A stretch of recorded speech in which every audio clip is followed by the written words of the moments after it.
Welcome back to Exampler CH। Friends नमस्कार, good evening. आप लोगों की डिमांड पर आज English TGT PGT practice paper 1 यानी अब जो है TGT PGT प्रैक्टिस पेपर एक साथ आएगा, लेकिन TGT का जो प्रैक्टिस पेपर चल रहा था वो अलग चलता रहेगा। लेकिन जब भी PGT आएगा थोड़ा सा कुछ क्वेश्चन ज़रूर TGT के होंगे। तो आइए आज शुरू करते हैं TGT PGT प्रैक्टिस पेपर 1 बिना समय गंवाए। आइए शुरू करते हैं आज का वीडियो क्वेश्चन नंबर 1 से। Father of English poetry, done. Morning star of Renaissance, national poet, prince of plagiarists and a court poet. कौन कहे जाते हैं? चासर कहे जाते हैं। ध्यान रखिए, जो भी टाइटल्स है वो चासर के लिए है। चासर का अगर जन्म की बात करते हैं तो 1340 में पैदा हुए थे, 1400 में इनका डेथ हो जाता है। ठीक है, लंदन में पैदा हुए थे। और इनका मास्टरपीस अगर वर्क की बात करते हैं फ्रेंड्स तो prologue to Canterbury Tales, prologue to Canterbury Tales. Question number 2, question number 2 की बात करते हैं। कह रहे हैं कि William Dunbar was called as the Burns of the 15th century, यानी 15वीं शताब्दी के बॉर्न्स कहे जाते हैं। कौन? वो हैं विलियम डनबर। ठीक है, अगर इनकी बात करते हैं तो 1465 में पैदा हुए हैं। A great name in Scottish literature, यानी स्कॉटिश लिटरेचर के एक बहुत बड़े फिगर हैं डनबर, विलियम डनबर। ठीक है, आगे बढ़ते हैं। क्वेश्चन नंबर 3 की बात करते हैं। Sir Thomas More the Elizabethan who wrote under the Greek influence Utopia. तो कह रहा है कि आपको बता दें कि पहले ऐसे एलिजाबेथन थे जो ग्रीक इन्फ्लुएंस मतलब ग्रीक से प्रभावित होकर के, ठीक है, उतोपिया उन्होंने लिखा था। ठीक है, और उतोपिया आया था फ्रेंड्स, पब्लिश हुआ था 1516 में। ठीक है, इमेजिनरी प्लेजेंट वर्ड बोला जाता है। ठीक है, राम राज्य जिसे हम कहते हैं, 1516 में पब्लिश होता है थॉमस मोर के द्वारा। ठीक है, एलिजाबेथन ड्रामेटिस्ट कह सकते हैं। The first comedy Ralph Roister Doister, पहला कॉमेडी क्या है? Ralph Roister Doister was written by Nicholas Udall. ठीक है, क्वेश्चन नंबर 4 है और आपको बता दें ये कॉमेडी जो है 1566 में पब्लिश होता है, Ralph Roister Doister, done by Nicholas Udall. The first tragedy Gorboduc, Gorboduc का आपको बताना सब टाइटल भी है, फॉरेक्स एंड फॉरेक्स हैं। ठीक है, ध्यान रखिएगा। Written by Thomas sequel, Thomas sequel के अलावा एक और हैं, थॉमस नॉर्टन है। कौन है? Thomas Norton. ठीक है, नॉर्टन भी हैं, इनको ध्यान रखिएगा। दोनों के द्वारा लिखा गया फर्स्ट ट्रेजडी है गोरबोडक या फॉरेक्स एंड फॉरेक्स, डन। अगर हम कॉमेडी की बात करते हैं फ्रेंड्स तो ये जो पब्लिश होता है वो 1561 में। कब होता है? 1561 में पब्लिश होता है, ध्यान रखिएगा। The second period of the Elizabethan drama was dominated by, ये बहुत इंपॉर्टेंट क्वेश्चन है। कह रहा कि second period of Elizabethan drama किसके द्वारा डोमिनेटेड किया गया था? वो यूनिवर्सिटी विट्स के द्वारा। कितने थे? 7 मेंबर थे। ठीक है, हु रोट और हैमलेट, किसने लिखा है और हैमलेट? तो ये अननोन ऑथर हैं और हैमलेट के बारे में कोई भी जानकारी फ्रेंड्स नहीं है। और ऐसा माना जाता है कि या तो थॉमस कीड होंगे, ठीक है, या विलियम शेक्सपियर होंगे, इन दोनों में से कोई एक होगा, लेकिन इसके जो ऑथर हैं अननोन है। और हैमलेट, ठीक है, एलिजाबेथन ड्रामा है, ध्यान रखिएगा। Who introduced blood and thunder element in a drama as a dramatist, तो एक ड्रामाटिस्ट के रूप में किसने ब्लड एंड थंडर एलिमेंट का यूज़ किया है या प्रयोग किया है? वो कौन है? थॉमस कीड है। और थॉमस कीड आपको बता दें यूनिवर्सिटी विट्स में से एक हैं। ठीक है, थॉमस कीड्स की अगर बात करते हैं तो 1558 में पैदा हुए थे और 1595 में इनका डेथ हो जाता है। थॉमस कीड की हम बात कर रहे हैं। आगे बात करते हैं हु रोट टम्बरलैन, टम्बरलेन 1587 में आया था बाई क्रिस्टोफर मार्लो। एक्चुअली आपको बता दें कि टम्बरलेन कई बार पूछा गया, डॉक्टर फास्टस या जीव ऑफ माल्टा। ठीक है, इस तरह के जो इंपॉर्टेंट इनके वर्क है ना क्रिस्टोफर मार्लो के। ठीक है, आगे बढ़ते हैं। क्वेश्चन नंबर 10 की ओर चलते हैं। Who wrote Euphues and his England, किसने लिखा है यूफेयस एंड हिज इंग्लैंड, जो 1580 में पब्लिश होता है और वह है एक यूनिवर्सिटी विट्स जिनका नाम है जॉन लीली। क्या नाम है? जॉन लीली, डन।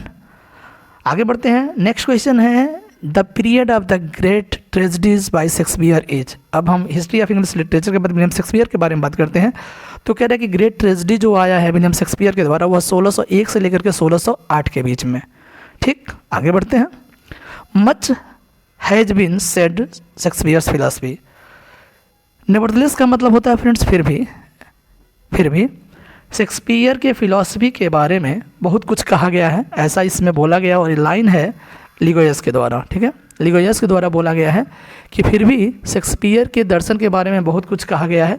आप नेवरदलेस को बाहर लगा दीजिए, much has been said of Shakespeare's philosophy, ये हो जाएगा। लिगोयस की लाइन इंपॉर्टेंट लाइन है, ध्यान रखिएगा। ट्वेल्थ नाइट की अगर बात करते हैं, belongs to which period of Shakespeare, तो ये सेकेंड पीरियड है। अब सेकेंड पीरियड क्यों है मैं बता देता हूँ। मतलब शेक्सपियर के ड्रामाज को 4 भागों में बांटा गया है। अगर हम बात करते हैं तो 1577 से 93 के, इसमें देखिए इस बीच में लास्ट पीरियड के नाम से भी जाना जाता है, लेकिन बेसिकली 1577 से 93 के बीच में फर्स्ट फेज है। सेकंड फेज की बात करते हैं तो 1594 से लेकर के 1600, तो 1600 के पहले ही ट्वेल्थ नाइट लिखा गया था, इसलिए सेकेंड फेज में आएगा क्या, ट्वेल्थ नाइट, ठीक है। अगर थर्ड पीरियड की बात करते हैं तो 1601 से लेकर के 1608 में जो अभी मैं चर्चा किया हूँ, जो ट्रेजेडीज हैं बेसिकली इसमें आते हैं। और 1608 से लेकर के 1612 जो चौथा फेज है, उसमें स्पेशली ट्रेजिक कॉमेडी या रोमांस आते हैं, ठीक है। सिम्बेलिन हुआ, पेरिकल्स हुआ, और एक टेम्पेस्ट है और विंटरस्टेल है, ठीक है। चलिए आगे बढ़ते हैं। क्वेश्चन नंबर 14 की बात करते हैं। किंग डंकन वाज मैकबेथ्स, तो आपको बता दें किंग डंकन वाज मैकबेथ्स कजिन, यानी किंग डंकन जो थे मैकबेथ के चचेरा भाई थे, ठीक है, चचेरा भाई थे, ध्यान रखिए कजिन थे। और मैकबेथ की अगर बात करते हैं तो 1605 या 6 में आता है, इसको भी ध्यान रखिएगा, ग्रेट ट्रेजेडी में से एक है। एज कैन नॉट विथर हर, कह रहा है कि उम्र जो है उसे क्या नहीं कर सकती, उसे मुरझा नहीं सकती। नॉर कस्टम स्टिल, और ना ही जो रूढ़िवादिता है या परंपराएं हैं या रीति रिवाज हैं उसे बासी कर सकता है। हर इनफाइनाइट वैरायटी, उसकी जो असीमित विविधता है ना। तो ये लाइन है क्लियोपात्रा के लिए बोला गया है, एंटोनियो और क्लियोपात्रा के से लाइन लिया गया है। 1607 में आता है, ध्यान रखिएगा, 1607 में आता है एंटोनियो और क्लियोपात्रा, ठीक है। Age can not wither her, ठीक है, क्लियोपात्रा के लिए बोला गया है। The diction of paradise lost, Shakespeare के बाद मिल्टन की बात कर लेते हैं। जो पैराडाइज लॉस्ट का जो डिक्शन है, शब्द है ना, वो लैटिन शब्द है, ठीक है, इसको भी ध्यान रखिएगा, छोटा है लेकिन अच्छा है। The central figure of paradise regained का जो सेंट्रल फिगर है वो क्राइस्ट है, ठीक है, क्राइस्ट आया था कब, 1671 में। पैराडाइज लॉस्ट 1667 में पब्लिश होता है, ध्यान रखिएगा। A blind character of Milton was, तो कह रहा है कि मिल्टन का एक ब्लाइंड कैरेक्टर है जिसका नाम है सैमसन। ये लिया गया है सैमसन एगेनिस्ट से, और सैमसन एगेनिस्ट आपको पता है ना, 1671 में आया था, वर्स प्ले है, ठीक है, ड्रामा टू बी रीड कह सकते हैं। सबरीना की बात करते हैं। सबरीना इज कैरेक्टर इन कोमोस, कोमोस जो है 1634 में आता है, मास्क है, उसमें एक कैरेक्टर है सबरीना, और सबरीना स्पेशली एक निम्फ है, क्या है, एक निम्फ है, परी कह सकते हैं, ठीक है, एक परी है। हु ब्रिक्स कोमोस कर्स, कोमोस के जो कर्स होते हैं, जो अभिशाप होते हैं, वो उसे निम्फ तोड़ देती है, ठीक है, Sabrina in Comus. The third visitor of Samson Agonistes is Harapha, तो सबसे पहले बात तो करना पड़ेगा ना, सैमसन एगनिस्ट एक वर्ड्स प्ले है, आया था कब, 1671 में, डन। हारफा जो है, ठीक है, एक फिलिस्तीन जायंट है जो सैमसन से जेल में मिलने आया था थर्ड विजिटर के रूप में। अगर हम बात करते हैं सबसे पहले कौन है, तो उसके पिता आए थे मनोवा, ठीक है, मनोवा उसके पिता पहले बार फर्स्ट मिलने आए थे। सेकंड उसकी ट्रीचरस जो वाइफ है ना, डेलिला सेकंड टाइम आती है, वो कौन है, डेलिला है, ठीक है। और थर्ड हारफा है जो फिलिस्तीन जायंट है, हारफा, ये तीसरा विजिटर है। पहली बार मनोवा आया था उसके पिता, और डेलिला सेकंड, और थर्ड है Harapha, done. Who gave the romantic period the title the Renaissance of wonder in poetry, important line है, रोमांटिक पीरियड को किसने बोला है, the Renaissance of wonder in poetry, तो ये थियोडर वाट्स ने बोला है। ए स्टार लगा सकते हैं, सबको ध्यान रखिएगा। रेजली कलवर्ट एक ऐसा नाम है जो बड़ी इंपॉर्टेंट है विलियम वर्ड्सवर्थ के लाइफ में। Young friend of Wordsworth left his legacy of pound 900 pound का लेगेसी उन्होंने छोड़ के गए थे वर्ड्सवर्थ के लिए, ठीक है। वो कौन है, रेजली कलवर्ट, उनके बहुत ही अच्छे मित्र थे। क्वेश्चन नंबर 23 की बात करते हैं। One impulse from a वर्नल would made teach you more of man, कह रहा है कि one impulse from a वर्नल would. ये लाइन जो है द टेबल्स टर्नेट से लिया गया है, पब्लिश होता है, नहीं लिखा गया है 1798 में, ठीक है, 1798 में पब्लिश भी होता है उसी के आसपास में। लाइन क्या है, द टेबल्स टर्नेट से लिया गया, one impulse from a वर्नल would made teach you more of mind, यानी जो वर्नल वुड होते हैं ना उससे मनुष्यों से ज़्यादा वो हमें सिखाते हैं, ऐसा बोला गया वर्ड्सवर्थ के द्वारा कि इसमें द टेबल्स टर्नेट में। Done. 3 years he grew in the subtitle of education of nature, ठीक है, ये एजुकेशन ऑफ नेचर का सबटाइटल है 3 years he grew। Done. William Wordsworth का लूसी पोएम्स जो है ना, टू लूसी, उससे लिया गया है। Peter Bell is written by author of, तो देखिए पीटर बेल वो उसने लिखा है जिसने ओड ऑफ ड्यूटी भी लिखा है। इस तरह के भी क्वेश्चंस पूछे जा सकते हैं, ध्यान रखिएगा। पीटर बेल की बात करते हैं तो 1819 में पब्लिश होता है, और जबकि अगर ओड टू ड्यूटी की बात करते हैं फ्रेंड्स तो 1807 में पब्लिश होता है, ठीक है, ध्यान रखिएगा। और दोनों को किसने लिखा है, विलियम वर्ड्सवर्थ ने लिखा है, यानी Peter Bell is written by the author of ode to duty, जिसने ओड टू ड्यूटी लिखा है उसी का राइटर कौन है, पीटर बेल का राइटर भी है, तो कौन है, विलियम वर्ड्सवर्थ है। डन। आगे बढ़ते हैं 26 की ओर। Thanks to human heart by which we live, ये देखिए इंपॉर्टेंट लाइन है, ह्यूमन हार्ट का मैं धन्यवाद देता हूँ, बाय विच जिसके माध्यम से वी लिव हम रहते हैं। दिस वर्ड्स आर वर्ड्सवर्थ की ये लाइन है, लाइन ध्यान रखिएगा भाई साहब, thanks to human heart by which we live, ठीक है, इसको ध्यान रखिएगा। वर्ड्सवर्थ के ode intimations of immortality from recollections of early childhood से लिया गया है, जबकि अगर पब्लिकेशन डेट की बात करते हैं फ्रेंड्स तो 1807 में पब्लिश होता है Immortality Ode. The inn of tranquillity अगर आप जानते होंगे तो ये वर्क है लिखा गया है जॉन गल्सवर्दी के द्वारा, और जॉन गल्सवर्दी जो इन ऑफ ट्रांसक्विलिटी है ना वह पब्लिश हुआ था फ्रेंड्स 1912 में, ठीक है, 1912 में। द मॉब की बात करते हैं, मॉब आया था 1914 में, ठीक है, ट्रेजेडी है एक, 4 एक्ट्स में यानी 4 एक्ट्स में है द मॉब, ठीक है, बाय जॉन गल्सवर्दी, एक ट्रेजेडी है जो बेसिकली किसका है, आइडियलिज्म पर बेस्ड है, ठीक है, आइडियलिज्म पर बेस्ड है। द शो की अगर बात करते हैं तो 1925 में पब्लिश्ड होता है, ठीक है, यह भी एक प्ले है, 1925 में पब्लिश होता है शो, ठीक। ये 3 एक्ट्स में है, कितने एक्ट्स में, 3 एक्ट्स में है, और किस पर सटायर है, जर्नलिस्ट पे, जो पत्रकार होते हैं ना, पत्रकार पर या पत्रकारिता कह सकते हैं उस पर यह सटायर है द शो, 1925 में पब्लिश होता है। बढ़ते हैं आगे।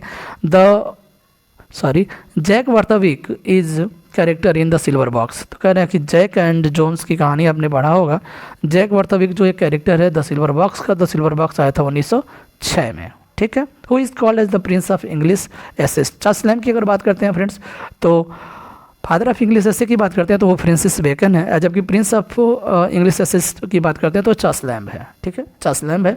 अगर बात करते हैं तो चार्ल्स लैम्ब के बारे में तो 1775 में पैदा हुए थे, जबकि 1834 में इनका डेथ हो जाता है। हम बात कर रहे हैं चार्ल्स लैम्ब के बारे में। Who killed Charles Lamb's brother यानी जॉन हिज सिस्टर, आपको बता दें इंसैनिटी यानी सैनिटी क्या बोलते हैं, पागलपन था उनकी बहन को, और चाकू से ही शायद जॉन लैम्ब को, चार्ल्स लैम्ब के भाई को, वह उसकी बहन ही जान से मार डालती हैं, ठीक है। रैम्बलर उनकी एक पत्रिका है, Rambler is periodical related to Charles Lamb, तो इसको भी ध्यान रखिएगा, रैम्बलर उनके द्वारा एडिट किया गया एक पत्रिका है। नेक्स्ट है the tales from Shakespeare came out in 1807, 1807 में आता है टेल्स फ्रॉम शेक्सपियर, ये 14 + 6 है, टोटल 20 शेक्सपियर के वर्क हैं यानी ड्रामा हैं, उसमें से 14 जो है फ्रेंड्स कॉमेडी हैं, ठीक है, और 6 जो है ट्रेजेडी है। और ट्रेजेडी की अगर बात करते हैं तो मैरी लैम्ब ने लिखा है, जबकि ट्रेजेडी लिखा है किसने, चार्ल्स लैम्ब ने, और कॉमेडी को किसने संग्रहित किया है, वो मैरी लैम्ब है, ठीक है। आगे बढ़ते हैं। The convalescent is written by the writer of Old China, तो ये ध्यान रखिएगा ये दोनों वर्क एक ही राइटर के हैं। The convalescent is written by the writer of Old China, तो ओल्ड चाइना और द कन्वलेसेंट ये आपको शब्द समझ में आ रहा होगा, 2021 में पूछा गया था, इम्पोर्टेंट शब्द है, 1 OWS के तहत ये आया था शब्द। तो आपको बता दें क्वेश्चन नंबर 35 जो है फ्रेंड्स, ये जो है एस्से है 1833 में आता है लैम्ब के द्वारा, जबकि ओल्ड चाइना भी एक वर्क है जो 1833 में ही आता है। तो दोनों चार्ल्स लैम्ब के द्वारा लिखा गया वर्क है, इंपॉर्टेंट है, ध्यान रखिएगा। बात करते हैं चार्ल्स डिकेंस के बारे में। Charles Dickens was a member of the reporting staff of morning Chronicle, यानी कह रहा है कि मॉर्निंग क्रॉनिकल से संबंधित ये जुड़े हुए थे, ठीक है। चार्ल्स डिकेंस की अगर बात करते हैं फ्रेंड्स तो 1812 में पैदा होते हैं, जबकि इनका डेथ 1870 में होता है। हम बात कर रहे हैं कि इसके चार्ल्स डिकेंस के बारे में। Dickens became the first editor of daily news के फर्स्ट एडिटर कौन थे? तो वो चार्ल्स डिकेंस थे। डन। क्वेश्चन नंबर 38 की बात करते हैं, ए टेल ऑफ 2 सिटीज़। तो 2 सिटीज़ कौन कौन है? एक तो लंदन है और दूसरा पेरिस है, ठीक है।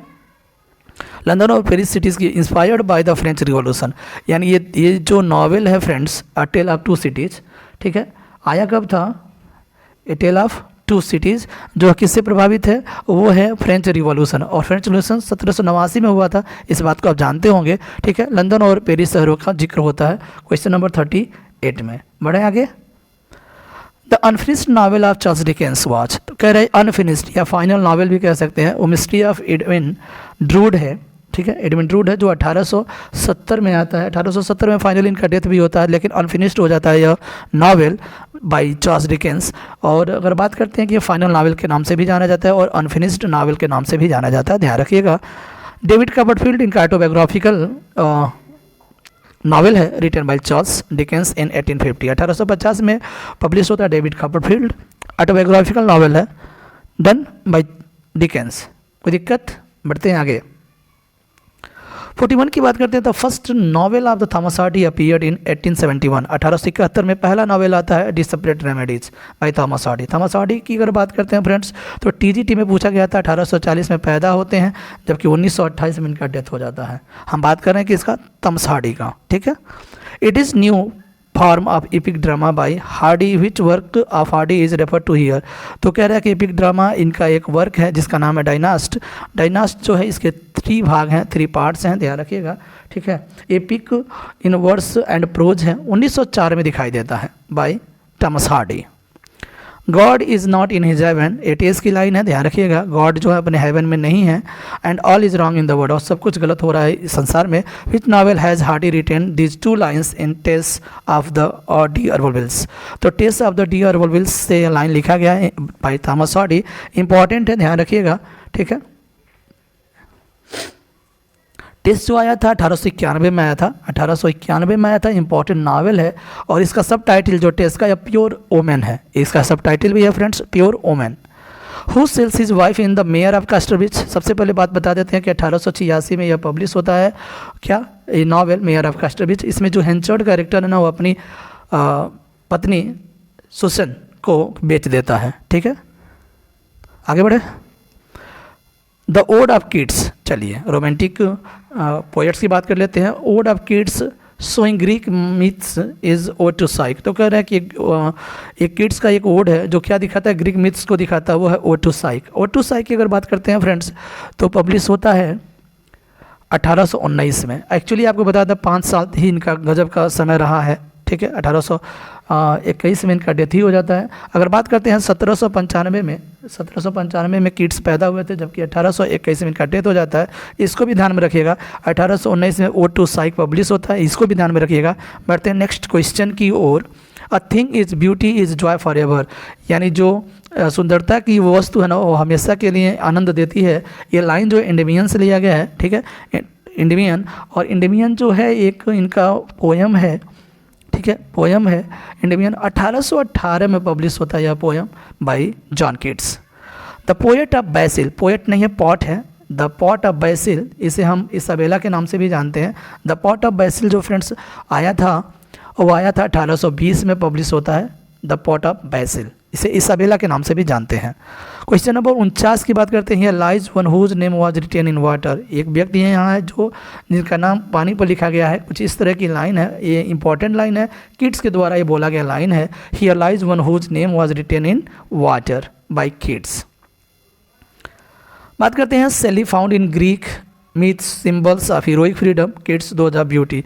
कह रहे हैं कि इसमें सेली जो है ग्रीक मिथ्स में सिंबल्स ऑफ हीरोइक फ्रीडम पाते हैं, जबकि किड्स जो हैं ब्यूटी में पाते हैं, ऐसा बोला गया है। इंपॉर्टेंट लाइन है क्वेश्चन नंबर 50। शेली की अगर बात करते हैं तो 1792 में पैदा होते हैं, 1822 में इनका डेथ हो जाता है। ठीक, वो 1795 में पैदा होते हैं, जबकि उनका डेथ 1821 में हो जाता है। ये किड्स की बात है और ये शैली की बात है, बहुत इंपॉर्टेंट है, दोनों को ध्यान में रखिएगा। अगर पीजीटीएंस हैं, एलटी ग्रेड से संबंधित है, जरूर। आगे बढ़ते हैं। शैली was expelled from Oxford university because of, तो उन्होंने लिखा था एक work necessity of atheism, atheism लिखे थे, इसकी वजह से ऑक्सफोर्ड यूनिवर्सिटी से उन्हें बाहर निकाल दिया गया था। क्वेश्चन नंबर 51 है, इंपॉर्टेंट है, ध्यान रखिएगा। ठीक, द फ्लेमिंग टाइम ऑफ शैली वाज, फ्लेमिंग टाइम समझ रहे हैं ना, उस समय ये आग उगल रहे थे, मतलब इनके सारे जो वर्क है ना उस टाइम वो 1818 से लेकर के 1822 के बीच में इनका फ्लेमिंग टाइम था, मतलब सारा वर्क जो है इसी बीच में इनका आया हुआ है। हम बात कर रहे हैं शैली का। ठीक है, आगे बढ़ें। 1818 और 1821 के बीच में किड्स का भी फ्लेमिंग टाइम बोल सकते हैं। उनका भी 4-5 साल का ही एक करियर रहा, जो लाजवाब क्या बोलते हैं, लेखनी के माध्यम से उन्होंने अपने को अजरम्भ कर दिया। क्वीन मैब की बात करते हैं। क्वीन मैब ऑफ शैली वाज पब्लिश्ड इन 1813। क्वीन मैब जो है एक वर्क है और पब्लिश होता है शैली के द्वारा 1813 में। ठीक है, 1813 में। द पोएम एडोनाइस, एडोनाइस जो है 55 स्टेंजा का ये पोएम एडोनाइस, आपको बता दें कि एलजी है, क्या है, एक एलजी है, और किस पर, यानी डेथ ऑफ किड्स, किड्स के डेथ पर, जॉन किड्स के डेथ पर यह लिखा गया एलजी है, इसको भी ध्यान रखिएगा। ठीक, आया था कब एडोनाइस? एडोनाइस आया था फ्रेंड्स 1821 में आया था, एक एलजी है 1821 में। खोया एडोनाइस किसने लिखा है? शैली साहब ने लिखा है 1821 में। Done. If winter comes can spring be far behind this lines is of Keats, तो कह रहा है कि if winters comes can spring the far behind, कह रहा है कि आपको बता दें ये आया है ओड, ये किड्स का नहीं है, ये लाइन जो है फ्रेंड्स आपको बता दें किड्स का नहीं है। If winter comes can spring far behind, ये लाइन है ode to the west wind से। किससे? Ode to the west wind से ये लाइन लिया गया है। ठीक है, और लिखा गया है शैली के द्वारा। ठीक है, शैली के द्वारा लिखा गया, आया है 1820 में, 1820 में, ode to the west wind. ठीक है, ode to the west wind, इसको आप शैली कर लीजिएगा। The waste land was published in, तो आप टी.एस. एलियट की बात करते हैं, 1922 में पब्लिश होता है द वेस्ट लैंड। अगर टी.एस. एलियट की अगर बात करते हैं तो इनको प्राइज़, नोबेल प्राइज़ मिला था 1948 में, लेकिन जन्म डेट की अगर बात करते हैं तो 1888 में हुआ था, 1965 में इनका डेथ होता है। 1888 से 1965, ये भी ध्यान रखिएगा। 1948 में इनको प्राइज़ मिलता है, Nobel prize. T S. Eliot critical work, इनका एक क्रिटिकल वर्क है, क्राइटेरिया इनका क्रिटिकल वर्क है, साथ ही साथ एक पत्रिका भी है। ठीक है, एक पत्रिका भी है इनका क्राइटेरिया। 1927-28 में आया था, मंथली पेपर है। 1927 हमें लग रहा है कि क्राइटेरिया जो वर्क पत्रिका ही है, 1927-28 में आया था, मंथली न्यूज़पेपर है यह। ठीक है, ठीक। The burial of the dead is a part of wasteland, wasteland के बारे में मैंने बता दिया था, 1922 में आया था। Burial of the dead first भाग है वेस्टलैंड का। ठीक है, और सेकेंड भाग के बारे में बता देते हैं। फर्स्ट जो है बरियल ऑफ द डेड है, सेकेंड जो आपको है वो है अ गेम ऑफ चेस, और थर्ड है द फायर सरमन। ठीक है, और चौथा है डेथ बाय वाटर, और पांचवा व्हाट द थंडर सेड। ये वेस्टलैंड के 5 पार्ट्स हैं, ध्यान रखिएगा, इंपॉर्टेंट है। Proof rock and other observation जो आया था फ्रेंड्स 1917 में आया था। ठीक है, वर्क बाय टी.एस. एलियट। ठीक है, 1917 में। Poetry is not spontaneous overflow of powerful feelings, ध्यान रहे यहाँ पर उन्होंने वर्ड्सवर्थ के जो उन्होंने बोला था कि poetry is a spontaneous overflow, बोला था ना वर्ड्सवर्थ ने अपने पोइट्री के परिभाषा में, उसकी बात को उन्होंने नकारा है टी.एस. एलियट ने। उन्होंने बोला कि poetry is not a spontaneous overflow power of feelings, ये किसने बोला है? तो टी.एस. एलियट ने। उनके परिभाषा को फुल्ली कट कर दिया। Who is known as a superior person elegant and spurious Terima, Terry नहीं है, ये जेरिमा होगा, ये जे होगा, हम आपको बता देते हैं। हम बात कर रहे हैं अब मैथ्यू आर्नोल्ड के बारे में।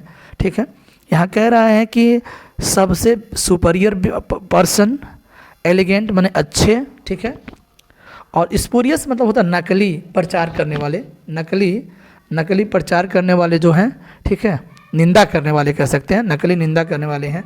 स्पूरियस जेरेमियाह बोला गया है, या सुपीरियर पर्सन बोला गया है, एलिगेंट बोला गया है मैथ्यू अर्नोल्ड को, ठीक है, ये इस रूप में जाने जाते हैं।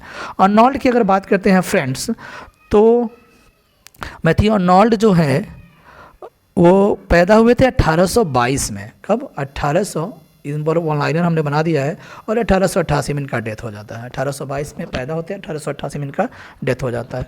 आगे बढ़ते हैं। Arnold new poems appeared in 1867। इनका एक वर्क है न्यू पोएम्स जो 1867 में पब्लिश होता है।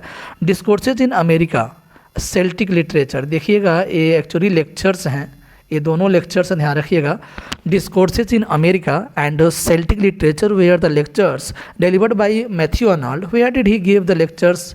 तो कह रहा है कि जो दोनों लेक्चर्स ना कहाँ दिए गए थे, डिलीवर्ड किए गए थे, वो ऑक्सफोर्ड यूनिवर्सिटी के लेक्चर्स हैं। Discourses in America and Celtic literature important है, ध्यान रखिएगा।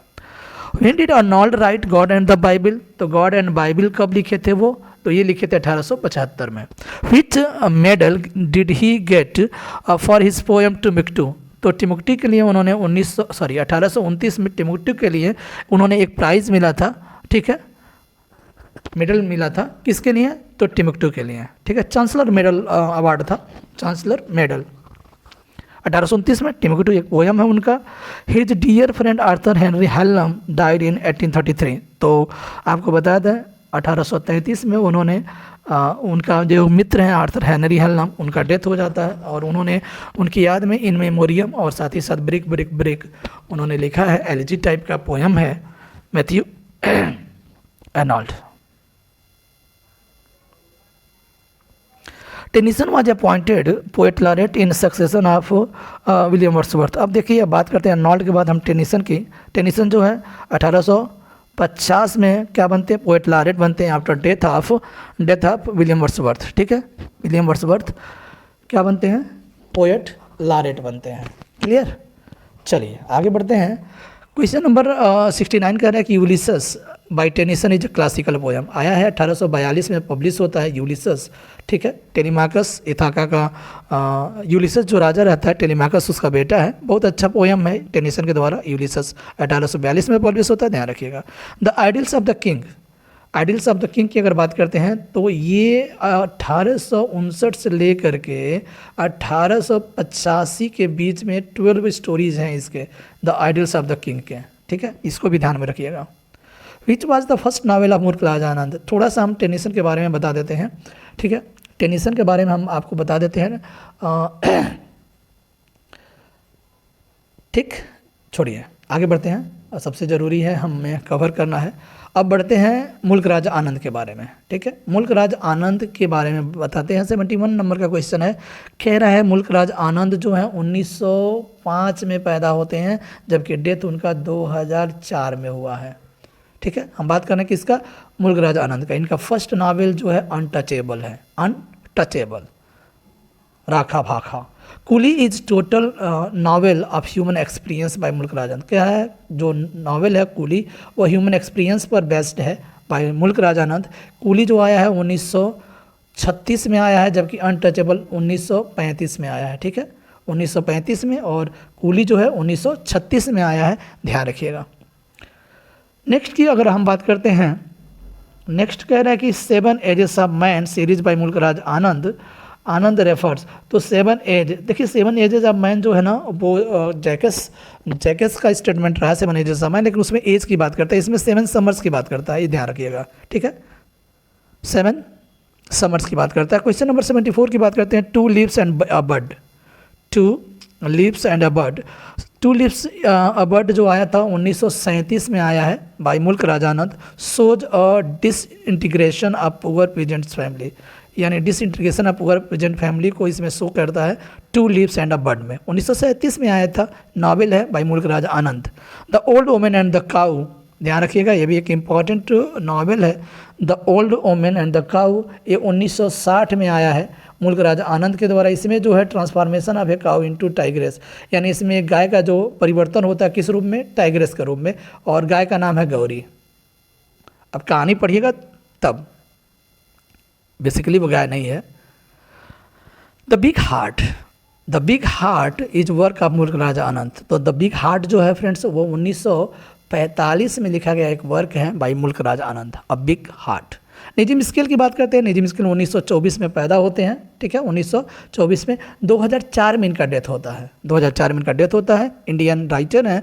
एजिकल family migrated to India generations एगो फ्रॉम इजराइल। इजराइल से वो कहाँ आए थे? इंडिया आए थे लोग, ठीक है, इजराइल से इंडिया मिग्रेट किए थे लोग। एजिकल फैमिली, एजिकल्स अब एक जनरेशन से पहले। एजिकल 60 पोएम्स पब्लिश इन। एजिकल की अगर बात करते हैं तो 1957 में 60 पोएम्स पब्लिश होता है। Name the famous poem of Nissim Ezekiel describing the selfless love of a mother for her children. तो नाइट ऑफ स्कॉर्पियन इनका एक इम्पॉर्टेंट पोएम है जिसमें उनकी माँ को स्कॉर्पियन डस लेता है, ठीक है, और वो परेशान हो जाती हैं कि कहीं ऐसा ना हो कि हमारे बच्चों को डस दिया होता, ठीक है, डंक मार दिया होता तो उनका क्या होता, जितना हमको दर्द हो रहा उनको भी उतना ही दर्द होता। तो इस सेल्फलेस लव को दिखाया गया है, ठीक है, निजी मिस्केल के द्वारा, ठीक है। अगर बात करते हैं कब आया था, 1965 में आया है, ध्यान रखिएगा, ठीक है, 1965 में आया है। क्वेश्चन नंबर 81 की बात करते हैं, मदर टंग ऑफ कमला दास। कमला दास के बारे में बात कर लेते हैं सबसे पहले। कमला दास, तो कमला दास का जन्म 1934 में हुआ है जबकि इनका डेथ 2009 में है, ठीक है। उनका 1924 में जबकि 2004 में। इसको ध्यान में रखिएगा, ये निजी मिस्केल है, ये कमला दास है। उनका जो मदर टंग है वो मलयालम है, ठीक है, मलयालम लैंग्वेज बोला करती थी, केरला की थी कमला दास, कमला सुरैया के नाम से जानी जाती थी। नेक्स्ट क्वेश्चन कह रहा है कि when was summer in Calcutta of Kamala Das was publish. तो 1965 1965 में समर इन कैलकाटा जो है पब्लिश होता है, ध्यान रखिएगा। माई स्टोरी की अगर बात करते हैं तो माई स्टोरी जो है 1973 में पब्लिश होता है। 1973 में एक इनका ऑटोबायोग्राफिकल वर्क है कमला दास का, और उन्होंने इसमें हल्ला मचा दिया था, माई स्टोरी, ठीक है। The Musk of sweet between the breast, ये थोड़ा सा कॉन्फेशनल, आपको पता है कॉन्फेशनल पोएट थे, अपने बारे में कुछ ज़्यादा ही उन्होंने लिखा है। कह रहे हैं कि इस लाइन से ही आप पहचान लीजिए वो कमला दास है। कह रहे हैं कि द मस्क, मस्क माने कस्तूरी होता है ना, स्वीट बिटवीन द ब्रेस्ट, यानी ब्रेस्ट के बीच में जो पसीनों का जो मस्क है ना वो, तो इतना ही ब्रेस्ट के बीच में स्वीट यानी पसीने का जो मस्क है ना, अब इतने ही से आप समझ जाइएगा कि किसने लिखा है, पूरा उन्होंने खोल करके रख दिया है, वो है कमला दास, ठीक है। आगे बढ़ते हैं। Kamala Das was influenced by the dramatic quality of Robert Browning. Dramatic quality को उन्होंने बहुत उनसे प्रभावित थे, किससे? रॉबर्ट ब्राउनिंग से। रॉबर्ट ब्राउनिंग की अगर बात करते हैं फ्रेंड्स तो 1812 में वो पैदा होते हैं जबकि इनका डेथ जो है 1889 में होता है, ठीक है, डन। हम बात कर रहे थे रॉबर्ट ब्राउनिंग के बारे में। बढ़ते हैं आगे। विलियम फॉकनर की बात करते हैं, वो इंग्लैंड से सीधे हम लोग अमेरिका चलते हैं, ठीक है। विलियम फॉकनर का जो जन्म होता है 1897 में होता है, ठीक है, जबकि इनका डेथ जो होता है 1962 में। हम विलियम फॉकनर की बात करते हैं। उन्होंने एक वर्क लिखा है द हैमलेट, 1940 में पब्लिश होता है, इसको भी ध्यान रखिएगा। The Hamlet 1940, which famous novel the Faulkner right in 1929 the sound and the fury. आपको बता दें यह टाइटल जो है विलियम फॉकनर के द्वारा लिया गया, जो टाइटल है वो मैकबेथ से लिया गया है। मैकबेथ का एक लाइन है, एक सॉन्ग है, उसी सॉन्ग से लिया गया है, the sound and the fury. 1929 में पब्लिश होता है, एक फेमस नावल है फॉकनर के द्वारा। In which year did Faulkner get the Nobel prize. तो 1950 में यह नोबेल प्राइज़ पाते हैं, ध्यान रखिएगा, ठीक है। विच नावल डिड फॉकनर राइट इन 1932। 1932 में वो कौन सा नावल लिखते हैं, वो है लाइट इन अगस्त। सेंचुरी, ये फॉकनर का एक नावल है सेंचुरी आया है फ्रेंड्स 1931 में, ठीक है, 1931 में आया है, ध्यान रखिएगा। फॉकनर की अगर बात करते हैं तो 1897 में पैदा होते हैं जबकि 1962 में इनका डेथ होता है, ठीक। आगे बढ़िए। रॉबर्ट फ्रॉस्ट के बारे में बात करते हैं, यह भी एक अमेरिकन पोएट हैं। Robert Frost was born in 1874, 1874 में पैदा होते हैं जबकि इनका डेथ जो है 1963 में होता है। हम बात कर रहे हैं रॉबर्ट फ्रॉस्ट के बारे में। The first poem of Robert Frost was my butterfly. इनका पहला पोएम क्या है, माई बटरफ्लाई। और माई बटरफ्लाई जो एक पोएम है 1894 में पब्लिश होता है, ध्यान रखिएगा, done. New Hampshire is a work of Robert Frost. कह रहा है न्यू हैम्पशायर जो आया है न्यू हैम्पशायर जो कब आया है, वह एक पोइट्री कलेक्शन है, 1923 में आता है। क्या है ये? पोइट्री कलेक्शन है, 1923 में आता है, ध्यान रखिएगा। और 1924 में इस पोइट्री कलेक्शन के लिए उन्हें पुलित्जर प्राइज़ मिलता है, पुलित्जर प्राइज़ मिलता है, ध्यान रखिएगा। 1923 में न्यू हैम्पशायर पोइट्री कलेक्शन के लिए, 1924 में उन्हें पुलित्जर प्राइज़ मिलता है। आगे बढ़ते हैं। And miles to go before I sleep, यानी मीलों तक चलने के पहले मैं सोता हूँ, ऐसा लाइन है। और यह लाइन किसका है? रॉबर्ट फ्रॉस्ट का है। और उनका एक वर्क है stopping by woods on a snowy evening, जो 1923 में आता है, इस पोएम से लिया गया है। मैं उस पोएम का नाम पुनः रख दे रहा हूँ, stopping by woods on a snowing evening. ठीक है, चलिए आगे बढ़ते हैं। Come in other poems by Frost was publish 1943, कह रहा 1943 में come in and other poems publish होता है, ध्यान रखिएगा। अर्नेस्ट हेमिंग्वे की बात करते हैं अब। अर्नेस्ट हेमिंग्वे की अगर बात करते हैं तो 1899 में पैदा होते हैं और 1961 में इनका डेथ होता है। ठीक है, पैदा कब होते हैं? 1889 में, और 1961 में इनका डेथ हो जाता है, Ernest Hemingway. When was the torrents of spring, देखिएगा इनका एक वर्क है, when the torrents of spring, एक पब्लिश होता है तो 1926 में पब्लिश होता है। Which is consider to be the most famous novel of Hemingway, Hemingway का कौन सा ऐसा नॉवेल है जो बड़ी फेमस है? The old man and the sea, Santiago वाला, ध्यान रखिएगा। The old man and the sea आया था 1952 में, नॉवेल नहीं नवेला है, नॉवेल नहीं नवेला है, ध्यान रखिएगा। Jack and Bill Gorton are the characters in, तो कह रहा है कि ये भी एक नॉवेल है, उसके दो कैरेक्टर, एक तो जैक है और दूसरा बिल गॉर्टन है। The sun also rises, the sun also rises जो आया था 1926 में आया है, अभी एक नॉवेल है बाई हेमिंग्वे, नॉवेल है। Santiago remained in the sea for 84 days, कह रहा है कि सेंटियागो जो है मछली पकड़ने के वास्ते वो कितने दिन तक रहा समुद्र में? 84 दिनों तक रहा। ये the old man and the sea से लिया गया कैरेक्टर है Santiago. Walt Whitman started his career as a office boy, चलिए इनकी बात कर लेते हैं, वॉल्ट व्हिटमैन का।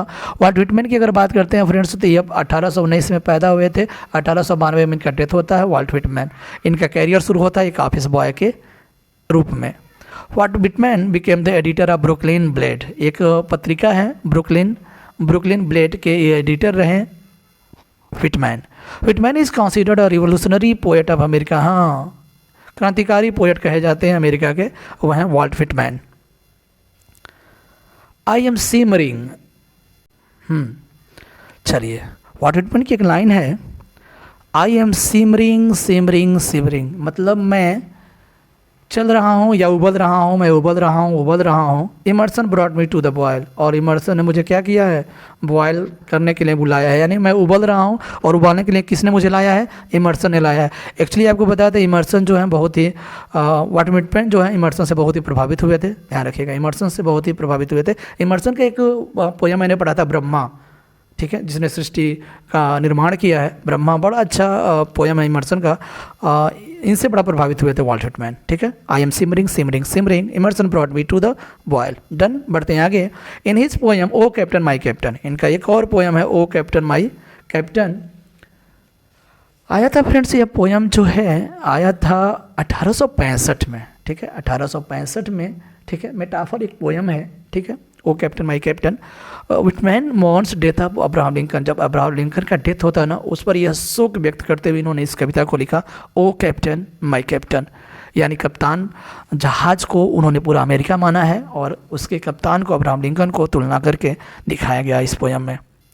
Leaves of grass, leaves of grass, leaves of grass जो है 1855 में आता है, यह भी लिखा गया है वॉल्ट व्हिटमैन के द्वारा। अब आगे बढ़ते हैं, फोयस की बात कर लेते हैं, फिगर ऑफ स्पीच के बारे में बात कर लेते हैं friends. Life I know not what thou art, thou art नहीं है, दाउ आर्ट है, यानी जीवन मैं तुम्हें नहीं जानता कि तुम जो हो या कौन हो। ये अपस्ट्रॉफी है क्योंकि यहाँ पर लाइफ को संबोधित करते हुए बोला गया है, तो अपस्ट्रॉफी है। How happy is he here, देखिए यच यच यच यच, जहाँ पर एक ही शब्द का कई बार आवृत्ति हो, पुनरावृत्ति हो, अलिट्रेशन कहलाता है alliteration. Truth sits upon the lips of a dying man, ये फिगर ऑफ स्पीच पर्सनिफिकेशन है। अब यहाँ पर ट्रूथ को सीट करवाया गया है, अभी मरे हुए व्यक्ति के होंठ पर बैठने का काम व्यक्ति करता है, यहाँ पर ट्रूथ को बैठाया गया, जबकि मानव माना गया है, ट्रूथ को पर्सनिफिकेशन हो जाएगा, अ लाई हैज़ नो लेग्स, झूठ के पैर नहीं होते हैं, ये पर्सनिफिकेशन यह भी है, done. Belinda smiled and the all world was gay, Belinda ऐसे मुस्कुराई कि मानो पूरा जग खुश हो गया। ये बिलिंदा समझ रहे हैं ना, अलेक्जेंडर पोप, हाँ अलेक्जेंडर पोप की एक वर्क है रिपब्लिक, उसकी एक कैरेक्टर है बिलिंदा, और उसकी लाइन है Belinda smiled and all the world के। ये हाइपरबोल है, बढ़ा चढ़ा करके बोला जाता है इस फिगर ऑफ स्पीच में। 111 क्वेश्चन का संकलन था आज का। आई होप आपको मज़ा आया होगा। लाइक और शेयर करना मत भूलिएगा। Thanks for watching the video. मिलते हैं नेक्स्ट वीडियो में। Bye bye, take care.